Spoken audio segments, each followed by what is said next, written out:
The truth is, most people are terrified of being alone, not because solitude is painful, but because silence forces you to meet yourself. You've been taught that being alone means something is missing. That if you eat alone, walk alone, think alone, you must be lonely. But what if the opposite is true? What if constantly needing people around you is the real emptiness? What if chasing noise, validation, attention, and company is what's quietly draining your peace? Some of the strongest people in this world learned a secret most never do. Being alone is not suffering. Being unable to be alone is.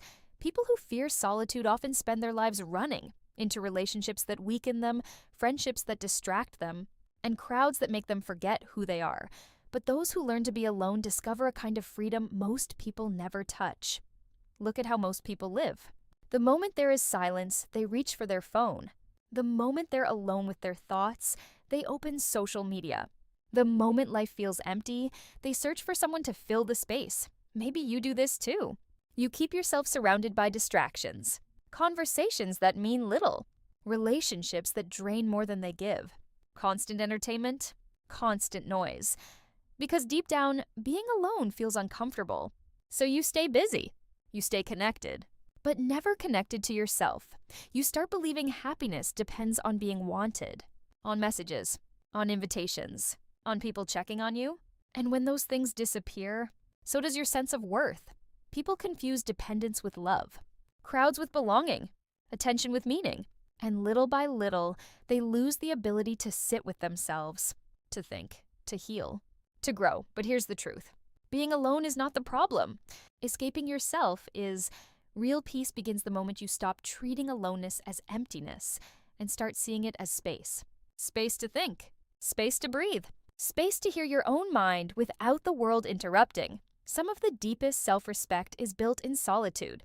Discipline is often built in solitude. Wisdom grows in solitude.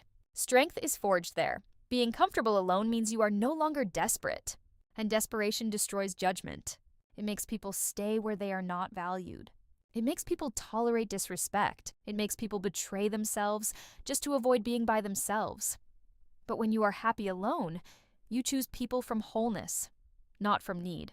That is power. Now imagine 5 years spent afraid to be alone, always chasing company, always adjusting yourself to keep others close, always filling silence before it reveals something uncomfortable. You wake up one day and realize you built your life around avoiding yourself. And that's when it hits you. The attention didn't make you secure. The relationships didn't make you whole. Because nothing external can fix an inner emptiness.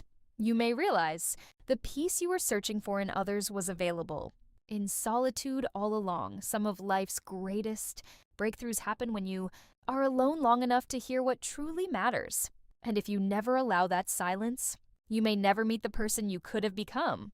So what changes? Not your whole life, just your next decision. Stop seeing solitude as something to survive. See it as something to use. Use it to know yourself. Use it to rebuild your mind. Use it to become someone whose peace is not fragile. Being happy alone does not mean rejecting people. It means no longer needing people to complete you. Being happy alone is not isolation. It is independence. It is emotional freedom. Choose self-respect over constant approval. Choose quiet over meaningless noise. Choose depth over distraction. Maybe that decision is sitting with your thoughts instead of escaping them. Maybe it's enjoying your own company without guilt. Maybe it's walking away from people who only have value when you fear solitude. And then one day, something strange happens. You stop feeling alone, even when you're by yourself, because you have become your own home.